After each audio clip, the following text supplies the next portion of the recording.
могу больше передать. Или он тебе передать, или я уже не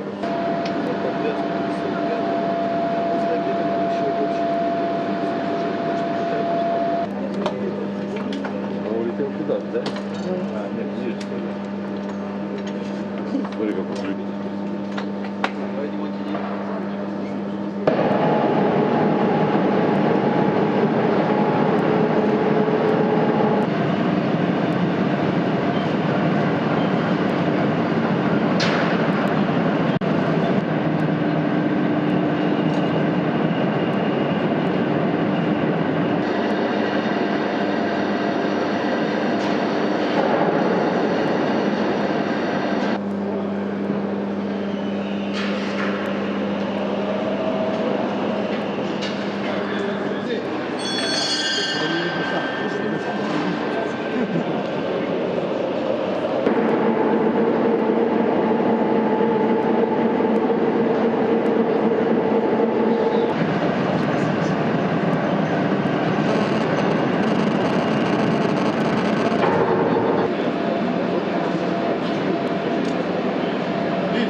Attends, viens, faut que...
Bill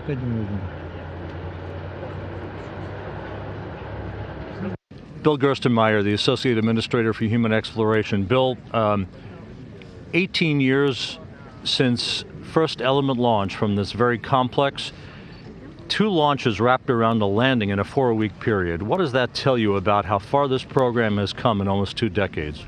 Yeah, it's absolutely amazing. When I think back to the beginning of Space Station and then think of all the elements and all the work that's come together to end up with this wonderful space station on orbit, and then to see this pace of this 2 launches and the landing in this very short period of time here in Kazakhstan is just absolutely amazing. The teams are really focused. They're really working hard behind the scenes to make a really difficult and demanding set of work really effective. And I just can't say enough for the partnership and the teams and the folks that are coming together to make all this happen. Peggy Whitson hardly needs any introduction to human spaceflight, an iconic figure in her own right. She's flying again. What does she bring to the table here over the next 6 months of what will be a very challenging pair of increments? Yeah, again, we have a lot of activity in front of us. We're going to do the HTV launch and the battery change-out. Peggy will play a key role in that. There's a lot of research and science going on board station, so a lot of activity for her to really get it up to speed and start doing work. So we're looking forward to having Peggy and her crew on orbit to get the crew size up to 6 and to really start showing what this facility can do in terms of research potential for every one of us here on the Earth. Kirk Shireman, the ISS program manager. Kirk, it's hard to believe, but we're wrapping a second launch around a landing within a 4-week period. What does this say about the Russians' preparation for all of this, plus the impact it has in promoting the program and keeping everything going? It's really important to execute what we set up, and we really need to have this crew on orbit to accomplish all our research. So we're very happy that they're launching here. The fact that we've had 2 launches and a landing here in the last month is just fantastic. A very experienced team, excellent team. They work very well together, and we're happy to be part of it. Let's talk about the partnership for a second. Wrapping up almost 2 decades since first element launch, 50 expeditions into this program now. Your thoughts on where we've come in the last 18 years or so? Yeah, it's just amazing. Of course, we just celebrated our 16th anniversary of human habitation on November 2nd. I was fortunate enough to be here on November 20th, 1998, when the FGV Zarya was launched from right here, a few miles away on the Cosmodrome. It's just amazing to think back all the things that have occurred, all the flights, all the assembly, all the research that's gone on, and now we're celebrating the 50th expedition on board ISS. So, truly an amazing time. We're very excited about what this crew is going to be doing on orbit, a full suite of experiments. They have over 300 experiments to do, 89 of which are brand new, have never been done on ISS, and so we're looking forward to celebrating many more years on orbit. On est also in Baikonur, when we see all these people working together from different, you have here the Kazakh, the Russian, the American flag, but also the French flag. We are European Space Agency. What does it mean, all these people working together in a time where tensions in the world are growing? Well, I think it's very important if as astronauts you fly to the space station, you look to our planet and you see that there are no borders. And so it very clearly shows here as well that despite all the difficulties that we have on our planet, people still come together and can work together and can achieve great things. And I think it should be an example for everybody on this planet. Bonsoir. Yes, we are all part of an international endeavor for the peaceful future of humankind, and space is an excellent place to work together, to find solutions to problems together, and to prepare for the future together.